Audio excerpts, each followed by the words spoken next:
So yun mga koragon, ganito yung ginagamit sa panghalo ng ng steel coat para mas mabilis yung trabaho. Ayan para mapabilis yung gawa nyo kapag mayroon kayo nitong tinatawag na mixer, tawagin yan. Yan, napapagaling yung paghahalo nyo, tapos yung steel coat talagang halong-halo siya, walang may kung tinatawag na ilaw, yung hindi na idurog yung iba.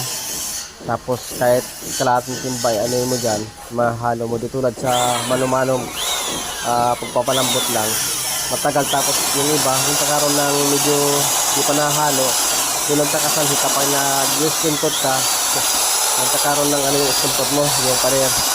Nagkakaroon ng bakbak, kung nabakbak yun dahil nagkaroon ng siyang hangin. Dahil sa dinahalo maayos. So dito, halo-halo yan Dahil sa ginamitan